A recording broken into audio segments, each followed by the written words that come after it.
Hey guys, how y'all doing today? My name is Franchise Fanatic, and welcome back to the channel. As if you guys, this is another movie review. Today we're tackling another older series of movies, or slightly older series of movies. And I finished, I finished the Indiana Jones films, 1, 2, 3, 4. And I'm still playing Lego Harry Potter, years 5 through 7 on the channel. However, I am going to be playing, after I finish Lego Harry Potter, years 5 through 7, Lego Pirates of the Caribbean, the video game, until we make our way to the Skywalker Saga. Now, I figured, since I went to Disney World, and I rode the Pirates of the Caribbean ride, and I'm going to be playing the Lego Pirate game for you guys. I figured, hey, I'm going to rewatch all 5 Pirates of the Caribbean films and review them. So today we're tackling Pirates of the Caribbean, The Curse of the Black Pearl. Now this is, of course, the first one in the quote-unquote original trilogy. Now, first and foremost, I also just want to say that this movie, I didn't see it in theaters because it came out in 2003, and of course it is PG-13, and you have to be a teenager to watch it. Now, when I reviewed Cruella yesterday, or whenever I posted that is also PG-13. However, I feel as Cruella is more of a soft PG-13, which means you still need to be 13 to watch it, but it's not that bad, maybe 12, 11. But this movie is a hard PG-13. I mean, you have the sexual innuendos, you got the cursing, you got the drinking, you got the intense violence, these scary images. I mean, it's borderline R. All they need to do is add a little bit more blood, and you got an R-rated film. If people say, oh, Cruella is very non-Disney, this film, Pirates of the Caribbean 1, is also very non-Disney because it's extremely violent. It's not for kids, but it's extremely well made. Just like the Pirates of the Caribbean ride that was made before it in Disneyland and, of course, Disney World, this kind of, like the Haunted Mansion movie with Eddie Murphy, which I actually kind of enjoy that film. I don't love it, but it's not horrible. Taking the Haunted Mansion ride, which is one of the best Disney rides ever, turning that into that film, it's an alright film, but turning the Pirates of the Caribbean ride, which is actually, again, one of my favorite rides of all time, into, 143 minutes of a film, and it really kind of loosely doesn't even really follow the ride, because again, remember, they updated Jack Sparrow and all that after this film, so really they're basing this movie and all the characters solely on a ride that has nothing to do with its movie and characters, so it's kind of crazy. Director Gore Verbinski is one of my favorite directors of all time. He does, of course, the original pirate movies. He did The Lone Ranger, Rango, a lot of good stuff. And, this really is the blueprint for the pirate franchise. Of course, it's the first one. And, Johnny Depp, of course, you got Amber Turd and this whole debacle and crap going on right now. But he kills him, and he effing kills it as Jack Sparrow. There are people going, oh, can there be a Pirate 6 or a pirate reboot without Johnny Depp as Jack Sparrow? And I don't know, you know what I mean? If you take Jack Sparrow away from Pirates of the Caribbean, it's still Pirates of the Caribbean, but it's not the same thing, you know what I mean? It's like taking the Muppets and replacing them with, not having Kermit, you know what I mean? It's still the Muppets, but it's a little bit different and not the same. And, having Johnny Depp completely just destroyed, you know what I mean? He is like Iron Man or Deadpool or Luke or Ray, whoever. He's one of the best film protagonists of all time, and on the surface, Johnny Depp plays Jack as just kind of a, where's the rum? You know what I mean? Just kind of like a drunk idiot. But when you actually listen to him, and he does have a point, you know what I mean? He's not an idiot. He is kind of silly, but he's a smart, silly person. And, they play it very non-two-dimensional. It's very three-dimensional character. Will Turner, Orlando Bloom, of course, he was also Legolas in the Lord of the Rings and the Hobbit trilogies. He's great as this too. And, of course, Elizabeth Swann, played by Keira Knightley, who was also in Episode 1, The Phantom Menace, as Queen Amidala's decoy, which is kind of cool. She was Sabe, I believe. But she's great in that. It doesn't help that she's hot, so that was one of my main interests into that. I'm like, oh, you got a hot girl, you got the action scenes, pirates, what's not to love, right? And, of course, she does make a comeback in 2, 3, and, of course, 5. But there is a lot of great stuff in this film. The action is fantastic.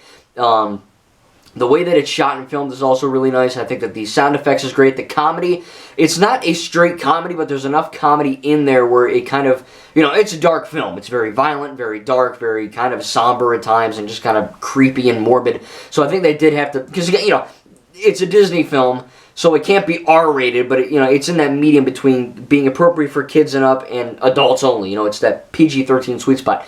And they do a good job of handling the comedy. I think it was really well handled. In terms of the, like I said, the acting great, the writing great. I think that it's a very clever script. I think that the writers knew what they were doing, and they freaking nailed it. The CGI for 2003, I believe, a year after Attack of the Clones Episode 2, I mean, it looks effing phenomenal, you know what I mean? And one of the best things I can say about this film is that it's shot on location in the Caribbean on a real ship. The CGI that's in this movie looks phenomenal for the time. You know, the skeletons do kind of look a little bit, you know, a little too slippery and quick, you know, in 2021. But when this film came out, those skeletons, man, Barbossa and everyone else, Pintel, Rigetti, they all look real. You know what I mean? They look like real friggin' skeletons. And, you know, when I saw it, I probably shouldn't have been watching this as a kid, because, again, it's not really for kids. I think I was maybe 12 or something, but, you know, the skeletons scared me, you know what I mean? They did a good job of doing that. And, you know, as an adult, it's not, you know, it's still creepy, but it's not like, oh my god, I'm going to have nightmares. But, you know, there is a sense that, you know, they knew what they were doing with the CGI. And, again, you know, shooting on location in the Caribbean, in a real ship, on a real ship, in the real water, having, you know, splashing actors with water, and, you know, when they're all disgusting and grimy, and there's blood, and water and sweat, and, you know, it's all dirty and gross and mucky looking. That's because it really is, you know what I mean? Of course, they're not killing each other, but the fact that, you know, I think, and I love Pirates 4 and 5 when I get to those soon, but the best thing about this movie and the original trilogy is that it feels real because it is real. Like the Lone Ranger, when I reviewed that, they built real trains in the real West, in the real, you know, everything was real, you know what I mean? Of course, there are some things that are CGI, like the skeletons and certain explosions, and, you know, what have you. But, you know, the practical element of this film really shines through. You know, when you look at the CGI, you don't go, man, the entire thing. You know, most Marvel movies in the MCU, great films, but 90% of them are animated. You know what I mean? Like Avengers Endgame is essentially an animated movie with some heads. You know what I mean? But this film. And I love CGI when it's good, but this film, you know, it's always good to watch a movie that balances CGI and practical in a really great way. And this movie freaking did it, man. In 2003, no one expected this film to be good. You know what I mean? Because you just didn't. You're like, how do you make a movie out of this ride and have it be good? You know what I mean?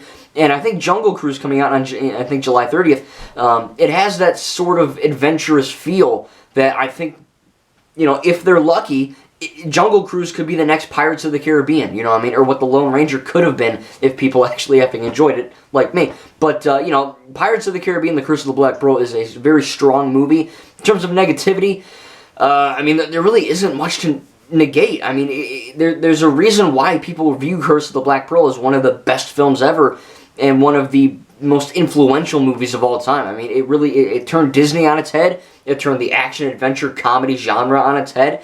Johnny Depp became a sensation. You know, there's so much good stuff to love about it. You know what I mean?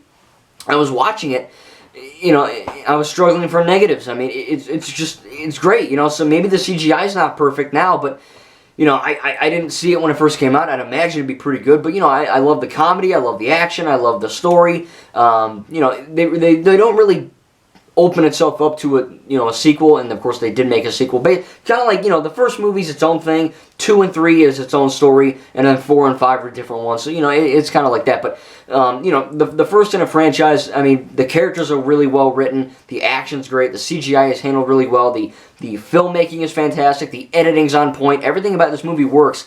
And it's no freaking, you know, it's no surprise that this film kept getting more and more and more and more. And yeah, the Pirates, once we got to maybe 3, 4, 5, people started dying down on it. But I love all 5, you know, and do watch the rest of them because I do have some quarrels with a few of them.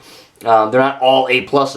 But, you know, this one really did kickstart the franchise in a great way, and I'm probably going to have to give Pirates of the Caribbean, Curse of the Black Pearl an A. I mean, just A+, shy of an A+. With the CGI, and, you know, maybe that's it. But, you know, it really is a great film. And I don't want to keep saying, hey, but that's how I really feel. You know what I mean? I'm not going to sugarcoat it. If I have problems with the movie, I'm not biased. You know what I mean? I like what I like, and that's that. You know what I mean? I don't go, oh, it's Disney, so it's automatic A. You know what I mean? Like, I have reasons why I like and don't like things, and this film is truly an A. You know, it's very influential. You know, it kickstarted the franchise. It made Johnny Depp a star. It made CGI. It really pioneered CGI as well. Because, you know, Attack of the Clones in 2002 was good, but this movie really, really was good. You know what I mean, for the time.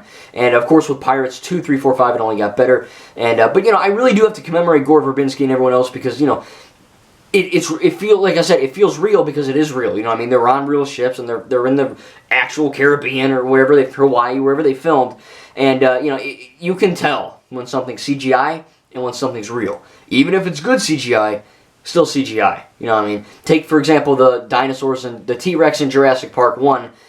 That's a real animatronic dinosaur. Take the T-Rex in Jurassic World and Fallen Kingdom. That's CGI. It looks freaking great, but you can tell it's CGI. So I think having that practical element, you know, and marrying that with CGI is the best way to go. You know, having all practical, having all CGI, that ain't it. If you want to marry them both, you got to do it in the right way. And this movie did it in the right way, and it's probably one of the movies that started CGI blending with, you know, practical elements that actually worked. You know what I mean? Where it wasn't kind of weird. Like, you know, Attack of the Clones looks good, but 90% of that is just green screen, and you can tell. There's a lot of moments in here that have green screen. It's kind of hard to tell, even in 2021. So again, great movie, and you know, Pirates of the Caribbean: The Curse of the Black Pearl is, again, it's not in my top 10 favorite movies, but it is a great film. It really, really is. If you haven't seen it, I don't know why you haven't. Go watch them. Go watch all 5 even.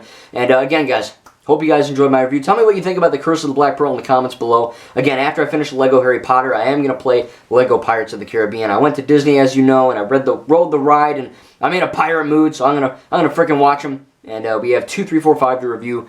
Make sure to stick around. If you haven't subscribed already, make sure to do that. Hit the bell icon. Leave a like as well. Takes 1 second. Really helps me out. And again, lets me know that you enjoyed my content. Thank you guys. Great film. I really love it. It's a classic, and I can't wait to watch Dead Man's Chest. And we'll see you guys in the next video.